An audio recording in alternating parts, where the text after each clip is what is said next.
hand and said, "We'll do everything we can to find out what happened. In the meantime, be thankful that you're okay and nothing was stolen. Try to stay calm.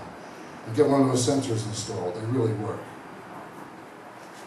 The next call came from one of Philly's old suburbs. A long time ago, it was an upper middle class neighborhood. Now it's occupied by low-income workers and vagrants. Most of these large and one-time luxurious homes were in bad shape, but the condition of the streets and sidewalks were much worse. Officer Ahmed Santiago used his cruiser over to the crumbling weed-choked curb and made a visual assessment of the house. Like the others, it looked abandoned. The old stucco surface was stained and cracked. Half the windows were either boarded up or painted over. The call itself took him by surprise. There were a few break-ins around here. It simply wasn't worth the trouble. He knocked on the front door and was greeted by a tall, skinny kid in his late teens. The boy looked older. He was probably a laborer in one of the huge recycling plants outside the city. "I don't know what's going on. My front door was open when I came home from my shift. Whoever broke in didn't take anything. Nothing was touched." Ahmed checked the door and the frame. There was no marks or other signs of force. "You're the only one living here? The only one with a key?" "No swipe cards in this neighborhood." "Yeah, just me. I know I locked it when I went to work. The back door, too." There wasn't much the cop could do, but he had to say something. "Look, there's nothing I can do right now. I'll keep an eye in the area for a while. Other units will be around at night. In the meantime, change the lock and get one of those L3 sensors. They're cheap and they work. They don't call them screamers for nothing. You can get one at any local store or retail place." "All right, I'll do that, thanks." All the kid wanted was his hot rash and a shower and a good night's sleep. The rest could wait.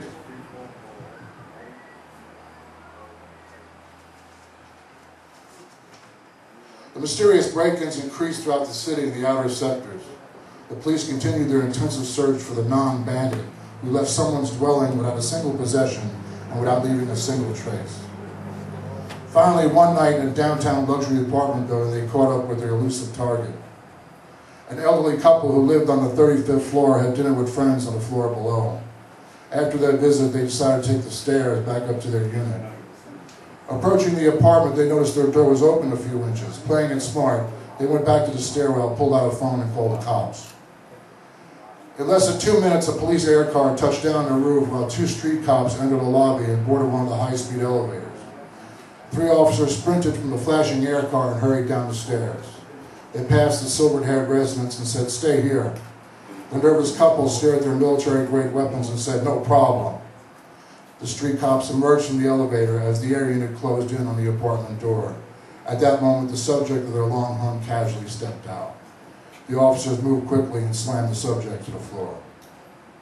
The object of police frustration and citizen paranoia was a young athletic female with a packet of specialized tools and an illegal scanner. One of the air unit cops put her knee on the subject's back and secured a nylon strap around her wrist.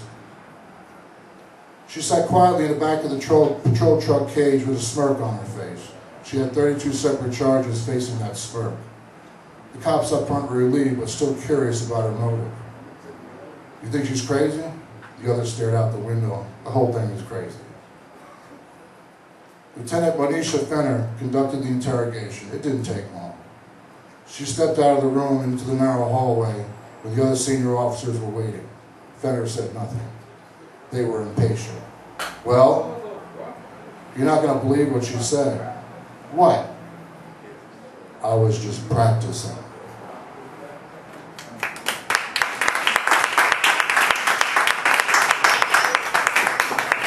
That was Bill S. Please give another round of applause for Bill S. All right. That might have been a little unorthodox for some of you. You know, it was the story. You know, and that's a part of our tradition. Open mic. It's open mic, that's right. It's part of our tradition. Storytelling, hip-hop, storytelling, poetry, storytelling, singing, storytelling. It's all, you know, it just didn't, probably wasn't rhythmic, but, you know, it was all a part of what we do. All right, so we're going to keep it moving along. We're going to bring another artist to the stage, and you know who he is, and I hope he's ready. All right, front and center, Soldier. All right. We're going to bring to the stage, please give a strong round of applause for my man Face.